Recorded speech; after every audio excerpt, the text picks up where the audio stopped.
So basically, technology will bring the end of capitalism.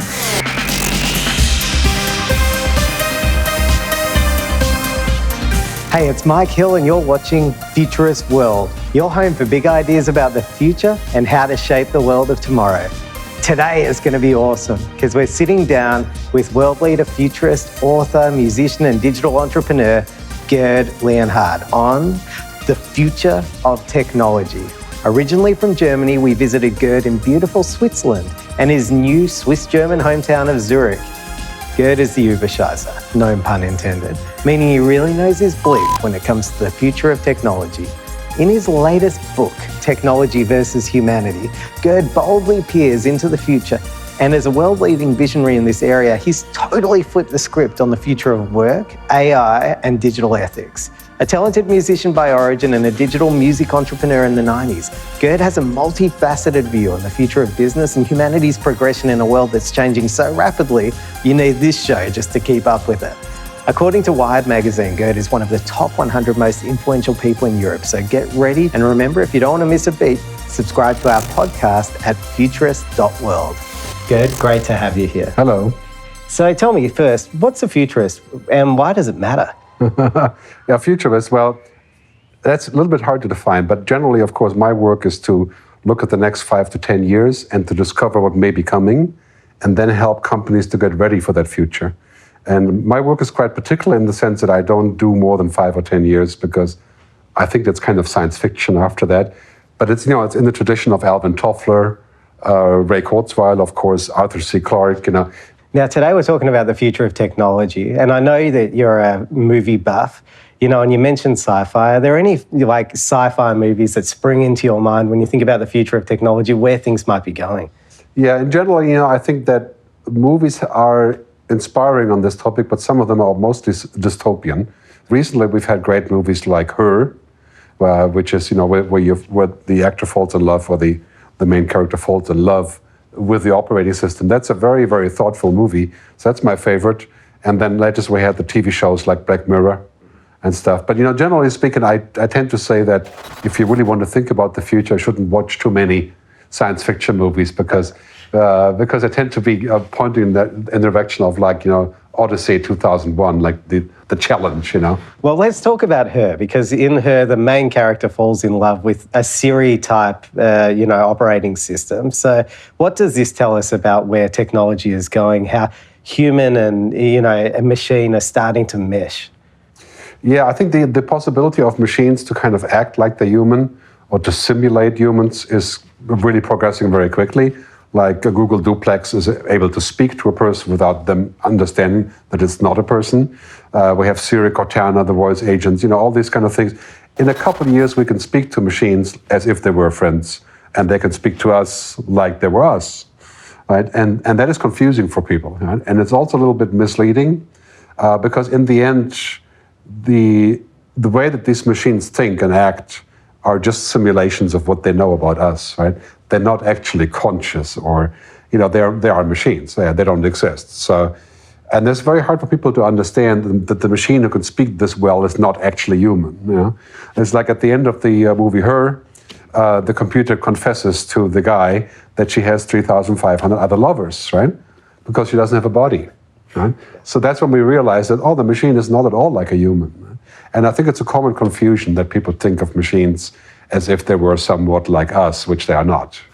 Where do you draw the line, though? Because that line's getting really blurred, isn't it? Yeah, I think it's important to realize that even if a computer has a quantum computer, or if they can calculate, a million times as fast as any human, which would be quantum computing, right? Or if they have an IQ, so to speak, of 1 trillion, right?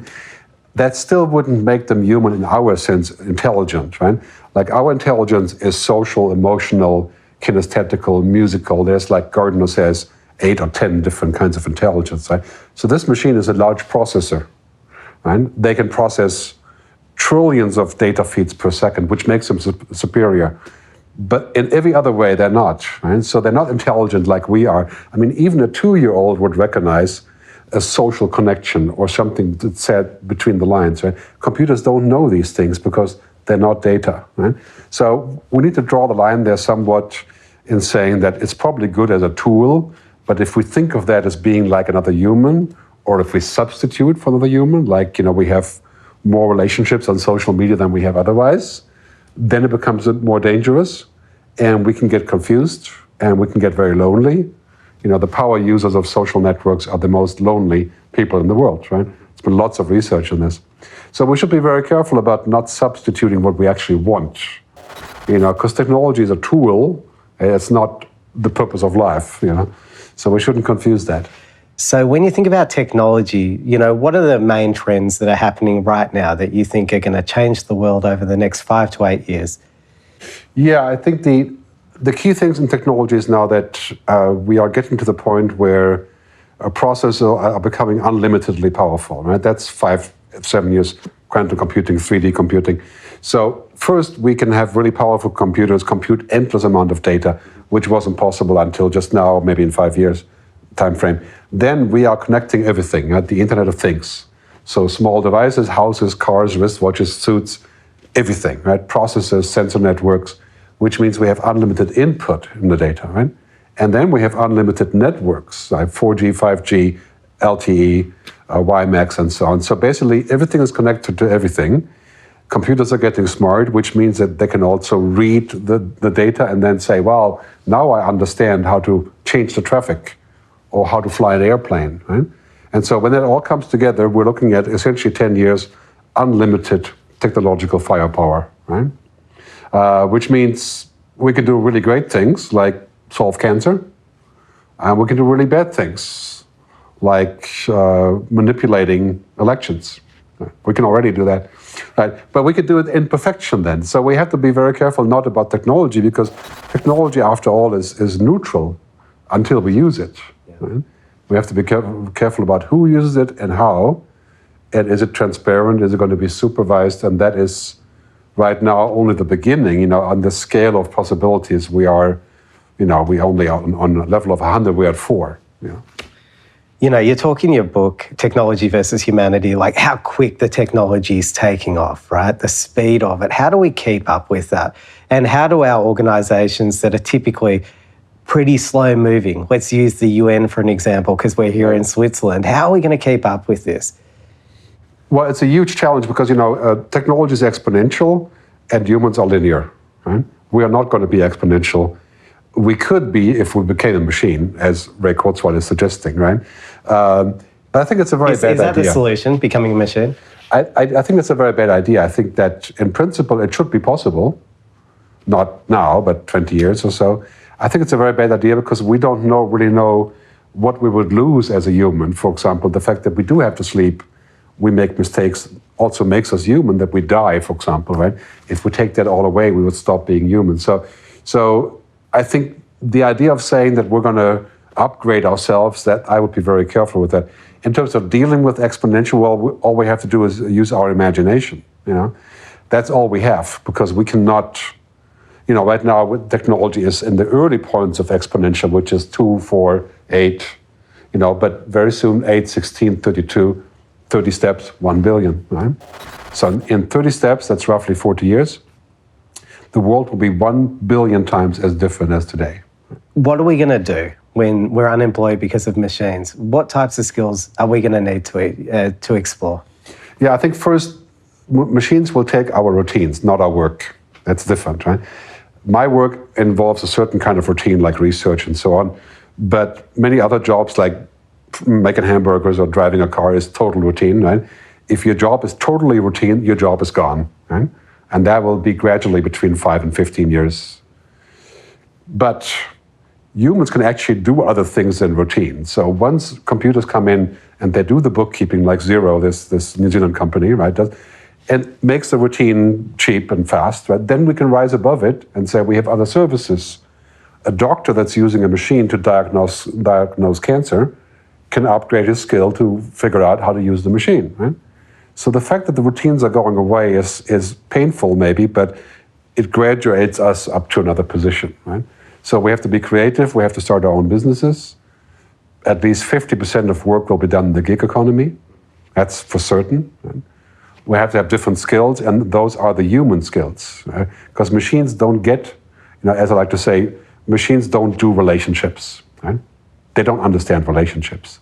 They understand relationships of data, right? But not of people. So the human skills are all those that machines can't do. Empathy, compassion, design, negotiation, imagination. And that's what we have to beef up to be useful in the future. However, I think in 20 or 30 years, maybe 20 years probably, we may only work 2 or 3 hours a day and get the same money because machines are making it possible. This is awesome. Tell me more about this. What are we going to do with all of that time? Yeah, well, I think what's going to happen is that we eventually get rid of this idea that working means money. Right? The money will be there anyway because we'll have so much benefit from the machines, making it so cheap. That's like, then we can put our energy into the fulfillment, the self-realization, or having a family, or taking care of grandmother, or making a garden, or writing a book, or whatever, right? But this is not capitalism. So basically, technology will bring the end of capitalism. I do wonder, though, if this is going to be equitable as we get these technological solutions. Is it going to just make the haves and the have-nots so much further apart than it is now? Or can it be used for good to bring us all a bit closer together? Yeah, technology so far has not increased equality, right? That is because we don't have any provisions in place for that to happen. Technology doesn't care about inequality or morals or ethics it's just zeros and ones. It's a machine, right? So if we want this to be equal, then we have to agree with humans, right? Because humans control technology. Right? So technology will not solve the social problems. It will not eliminate religious problems, whatever. It's just a tool. Right? So we need to put those things in place. If we want equality, then we have to get it from the state and from the government and from social contracts and from each other, right? And from the companies providing it. Right? For example, if you're going to see a company automating most of their IT using drones and AI and fire 50% of people, which they will, every company wants that, right? Do they pay taxes? Do they pay a robot tax, an automation tax? Where does the money go? Huh? Does the money get kept by the company, which is capitalism? Or does it go into a public fund? Huh? Those are big questions that we have to answer. And if we want the world to be a better place, we can't just use a bunch of code, because the code doesn't care. Right? It doesn't know what to do with all of those things. These are human things, right? As far as technology is concerned, everybody that's not efficient would die. Right? That's what technology does. And that we don't want. So then we need to govern technology and agree on what we want, right? That is the key. So you have a book called Technology versus Humanity. Who's going to win, technology or humanity? Well, the title is provocative. I really believe that humanity on top of technology is a perfect combination. Right? In order for that to be achieved, we have to put technology down where it belongs. Right? So we shouldn't let it run our lives. It's a tool, right? So we have to put in borders, we have to put in protection for us. For example, protecting our inefficiency, protecting mystery, which is privacy, right? And if we only do what technology allows us to do, then we become technology. Right? And some people think that's a good idea. I don't. So my final word in the book is that we should embrace technology, but not become technology. Right? And I think that's the key. We will need to agree on what that means, which is a long, rocky road, right? But we got 30 years' time, so. Thank you so much, Gerd. You're welcome. Absolute pleasure. Thank you. And that's a wrap on the future of technology with Gerd Leonhardt. Wow. Before you go, help a brother out. We are here to make a change, but we need your help to do it. The purpose of this series is to move humanity forward, think bigger, and cast our minds into the future. So we'd love to know, what made the biggest impression on you from today's conversation? Was it the revelation that AI will bring about the end of capitalism? Or the future of work being only a few hours a week? Awesome. The best conversations happen right now, so please get involved, share the love, and leave a comment below. And another great place to join in the conversation and find out more is futurist.world. When you're there, be sure to sign up for exclusive content and awesome giveaways, including Gerd's latest book, Technology versus Humanity. And you can also find us on all the usual social media platforms via the links below. thanks again for joining us. The future is out there. See you next time on Futurist World. Thank you so much for our conversation today. One bit that I really loved was this idea of only having to work 3 hours a day and getting paid the same amount.